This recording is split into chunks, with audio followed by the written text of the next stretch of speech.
We have spoken with a few roof contractors that have been on the property. Best Buy Roofing, Best Roofing, Pacific Roofing, some of which who were done by Pegasus, which we are working with the ones that were not with Pegasus, because this way we do have some types of warranties. We have Pacific Roof here. They were here all week doing a survey of the property, doing a survey of the roofs that we did find in that 40-year, or I better say the engineering report.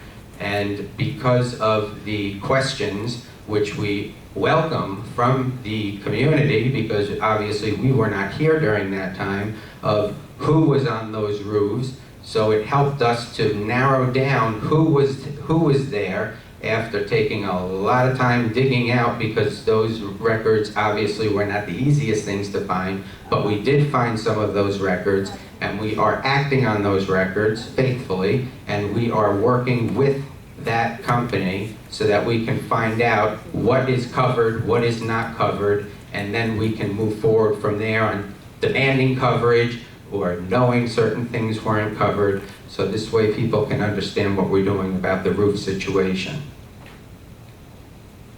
And as soon as we do get all of these warranties, and we do get all of the information, it certainly will be put in writing, and it certainly will be handed over to the Board of Directors.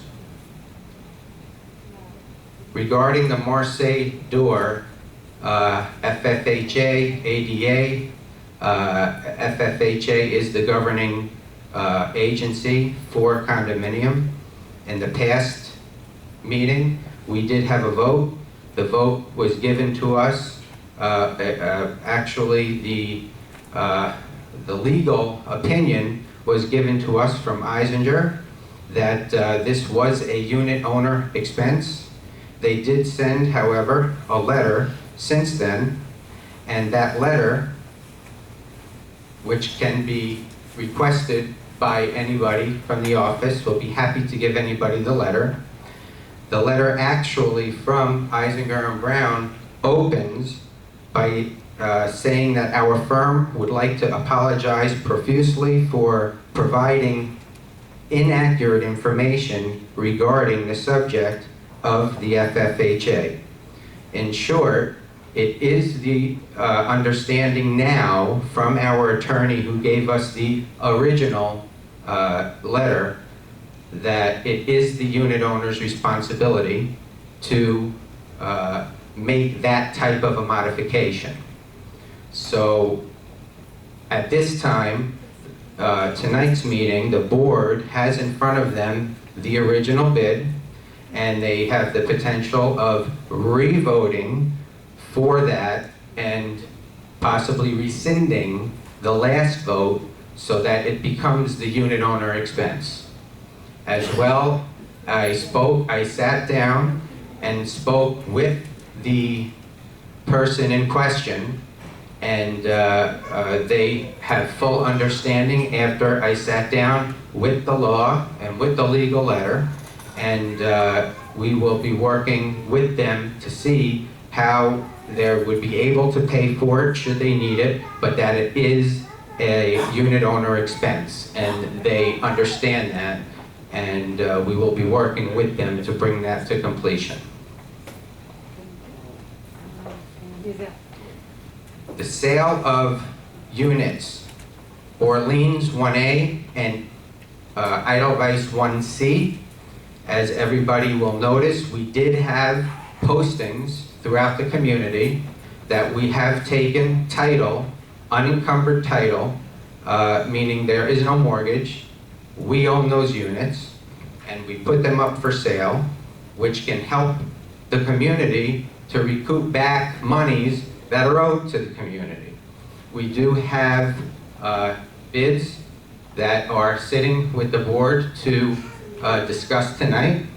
It will have sale prices, and I would ask that the board make a decision, high, low, medium, order of priority, to approve these types of sales prices, and then it will go to a committee actually this one won't go to a committee. Once I have a clear direction from the board as to the amount that we are selling them for, every single person that we will be coming forth and letting them know who was awarded the bid or who we will move forward with, will go through our regular sales and leasing committee to ensure that they are properly vetted out and that they comply with our sales and leasing in order for us to sell those units as quickly as possible to bring the cash into the accounts to pay for the special assessments that are past due and the maintenance assessments that are past due.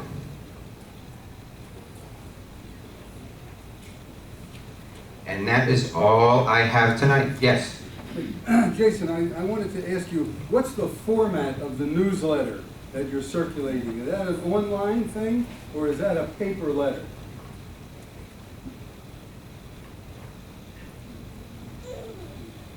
It is going to be a paper newsletter that will come out, and that paper newsletter can be posted in buildings. It can be disseminated through the emails that we have through through our websites, and this way everybody can have an understanding as to where we stand and what we have come up with, and then it will go to committee. So it's not going to be sent to owners. It's going to be only posted on the bulletin boards. It's not going to be distributed to each unit like we do with certain things. It's just going to be posted on bulletin boards, the letter. It will be posted on bulletin boards On the internet. and on the internet. That's it. That's where it's going to be posted. All right. And the other thing that I just wanted to be a little clearer from your explanation Sure. Was the Marseille door. I want to be clear that the disabled person has a right to demand something that takes care or addresses his or her disability. Okay, so they have that right. We cannot ignore that request. The only thing that's different from the last meeting is who has to pay for it. So the right is there for anybody disabled to ask for something that addresses specifically that disability. Okay, and we have to do it. Has to be done. We do it. They don't do it. I got the impression from your remarks that they do it. It's our property. We do it. But if they want it done, they have to pay for it. That's the only difference between last meeting and this meeting. Theirs is the right. We do the work if they're willing to pay for it. That's my understanding. Yes, they have the right. If they don't have the means to pay for it, that becomes another issue. That the association isn't bound to do it. We're bound to do it should they be willing to pay for it, or if the board decides to work something out with them, which I'm not suggesting. That's just one of the options. All right, I just wanted to be clear on that. Okay, sounds good. Thank you.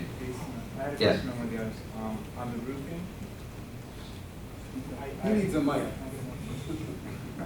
You don't talk loud enough? Thanks. On the roofing, I wanted to ask you about the issue of specifically of the warranties. Now, I heard, and I wanted to see if you could confirm this, that the Marseille roof warranty expired last month in February. Please address that if you can, and if that's the case, is there any opportunity to extend that lease now that the Marseille roof is considered one of the four serious roof issues? That's actually a good question. Thank you. Actually, the owner of Pacific Roof has given us the opportunity for $5,000 to extend the warranty. But before we decide, which is a very good deal, I think everybody would agree, but what we want to do is we want to sit down, which we are sitting down with him this week. We actually were supposed to sit down today. We were supposed to sit down Friday, then he postponed it to today, then it got postponed again. But we are going to be sitting down with him this week. We're going to be getting the complete survey, and not only is he going to offer something like this to the Marseille, but we're going to try and push other types of warranties that may or may not be there. That's what he is going to sit and let us know. We have went extensively through all of your boxes and finding, and in every case, except for maybe one, but really in almost every case, the contracts aren't even signed. So that's why what I'm doing in a way that makes it advantageous to the association is not telling them I don't have the contract. Please bring me your contract, which he's doing, so that we can sit down and read the contracts together and then hold them accountable for what we can hold them accountable for, and then negotiating whatever we can negotiate so we don't have to have large expenses to these roofs. Was that date correct? February last month was when it expired? We don't have the information, so he's got to bring it to show it to us. He's verbally told us that, but when I have those contracts in my hand, I'll be able to make that assertion. I can't do it without the contract. But in spite of the fact that may be the case, assuming it's the case, in spite of that, you're saying he's still willing? In spite of that, you're saying he's still willing to extend the contract, even though the Marseille roof is one of the roofs that have serious issues. Is that right? Yes. He verbally said to me in front of Chad that he absolutely will give us a warranty for $5,000 to extend the roof warranty. He did, and that's one of the things when he sits down with me, that it become in writing, as we like to see things in writing. And Jason, while the contracts may not be signed, the checks are signed. Okay, so... We found two. Well, you may find two, but right. The checks are the checks. Of course. If they were paid, then that more or less reflects on the contracts, and the people performing the job, they're most interested in the contract. They should have a copy of it. Well, it's interesting because I can show you there's at least two contracts that I saw, two.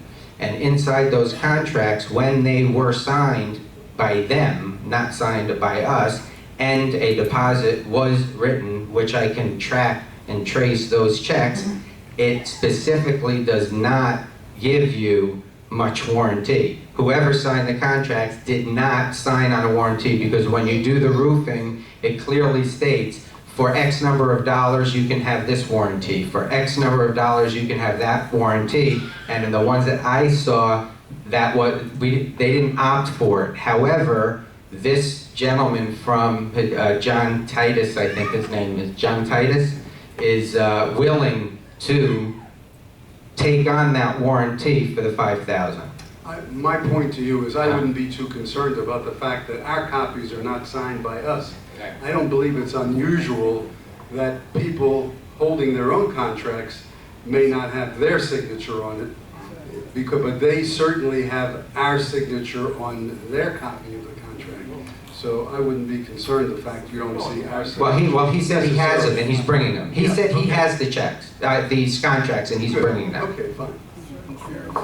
Jason, I just think that this is an issue that I think a lot of owners will be concerned about, because we had this engineering report that told us that Marseille is one of the roofs that apparently need either major repair or replacement. Well, this was given to us back in August, and if it's the case that this warranty just expired in February, now we have to pay another $5,000 to extend it, why weren't we more diligent in finding that contract so that we could do the work prior to February, so we wouldn't have to pay another $5,000 to extend it? I mean, I think that's something that we really need to address, so the owners feel, confident that we are competent in terms of, being diligent in doing what we need to do to address this stuff.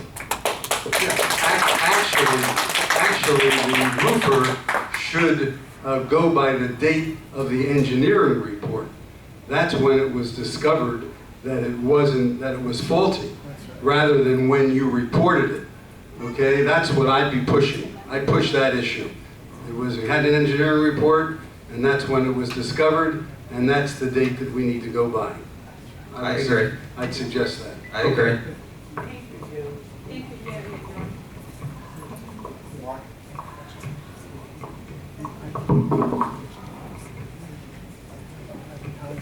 Jason, you slid over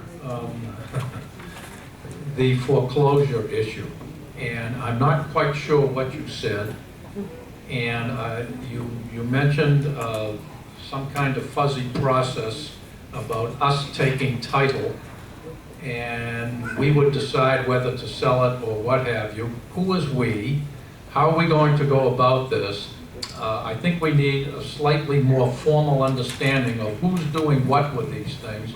Is it totally management's responsibility, which is probably okay with me, or do we need something else over and above that to decide whether we are going to rent, sell, or what have you? Okay, in the, I don't recall which meeting it was a few meetings ago where in the board of directors, where you instituted a policy. The policy was that any type of, when something goes into collections, anything that is 18 months or less, as long as you are not foregoing any monies owed to the association, that the management approves, as long as it's 18 months or less, payment plans.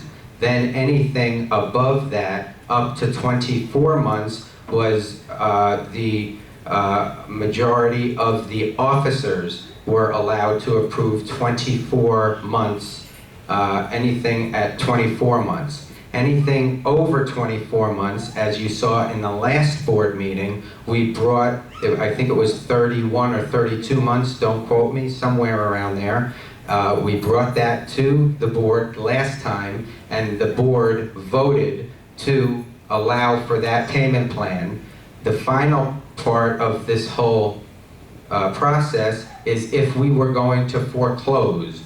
If we are going to foreclose, that would be brought to the board for foreclosure.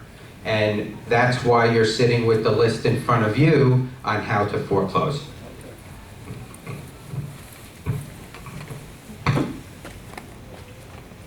Okay, next item on the agenda is the treasurer's report.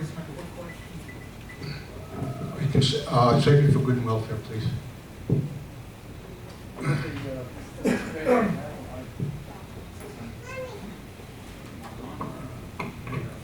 Obviously, this is the most important report of the evening. Short and sweet. 3 months into the year, and we're doing rather well. It doesn't mean we have a trend in progress, but it's starting to look like one. So you can take that statement and do what you want with it. As Jason mentioned quickly, and I'll mention a little bit more slowly, so maybe you could take it all in. Maintenance collections for the month of March amounted to $255,751. A tidy sum.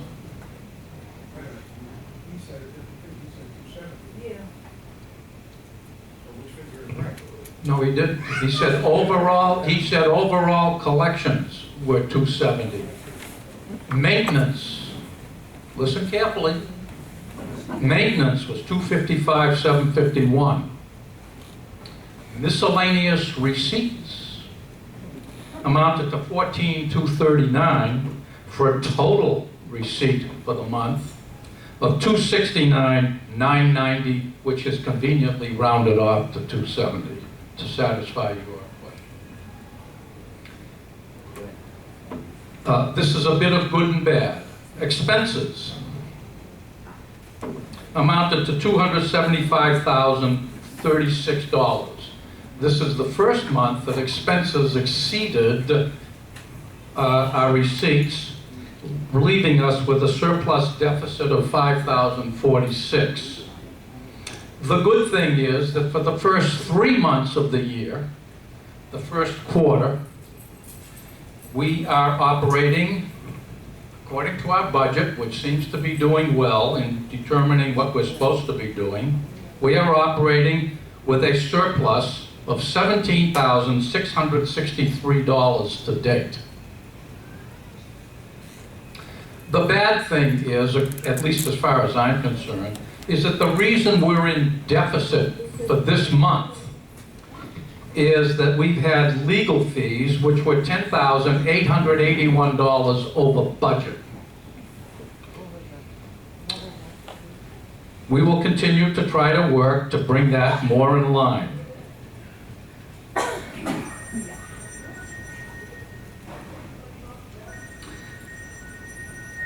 Importantly, the balance of our funds in the 2012 special assessment account, which all of us paid 4 months ending January 15th, is currently a nice round sum of $392,195.39. That's a fair amount of change, which we have at our disposal. And we shall see what the next month shall bring. Thank you very much for your attention. Mark, I'm trying to understand the inclusion of this month of legal fees over budget. What does that mean for January, February, and March? I have no idea.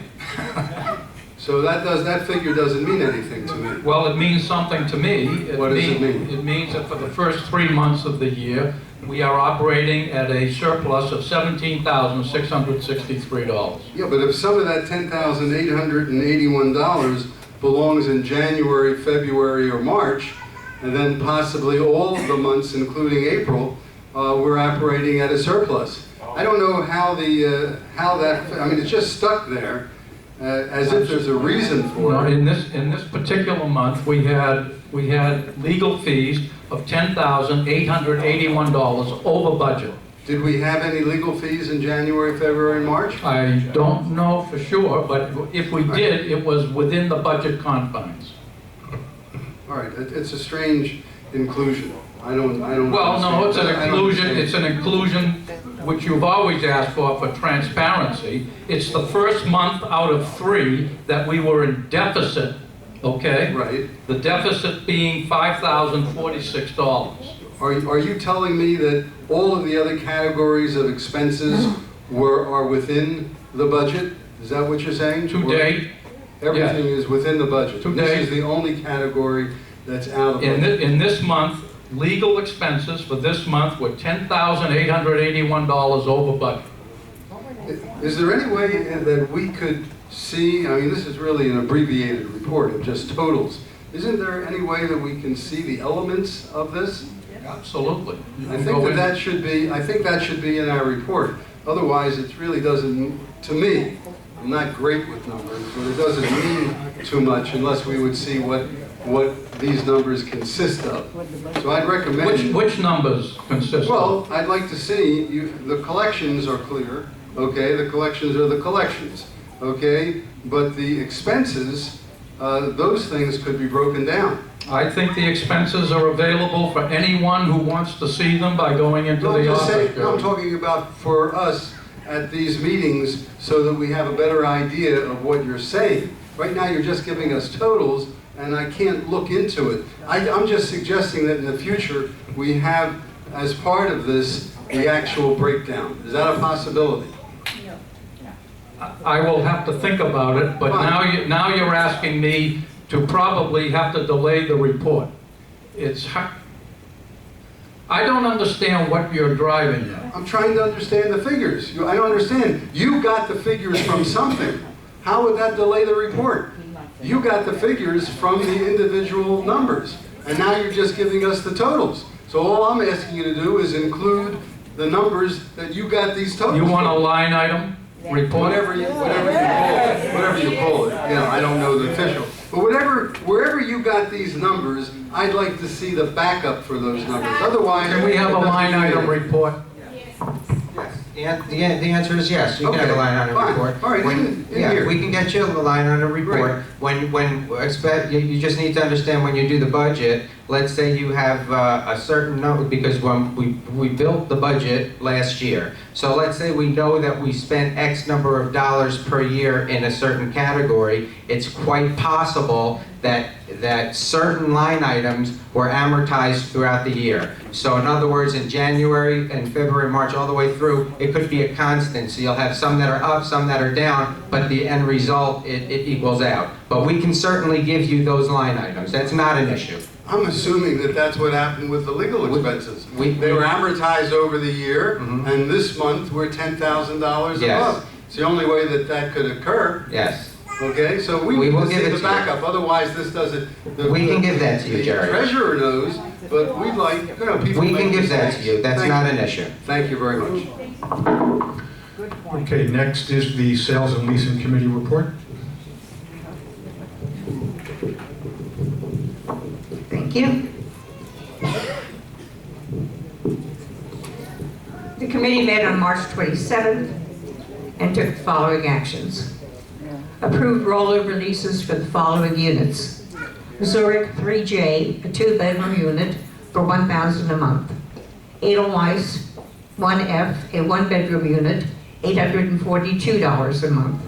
Nottingham 3 V's and Victor, 2 bedrooms, $1,110 a month. Zurich 1B, a 1-bedroom unit for $750. Orleans 3H, a 2-bedroom unit for $1,100. Edelweiss 3G, a 1-bedroom unit for $900. That's $800, sorry. Need new glasses. Nottingham 3P, It says 900, Francis. it is 900, okay. Nottingham 3P, a 3-bedroom unit for $1,500. We approved an annual lease for Yorkshire 1N, a 1-bedroom unit for $850 a month. We disapproved an annual lease for Yorkshire 2J.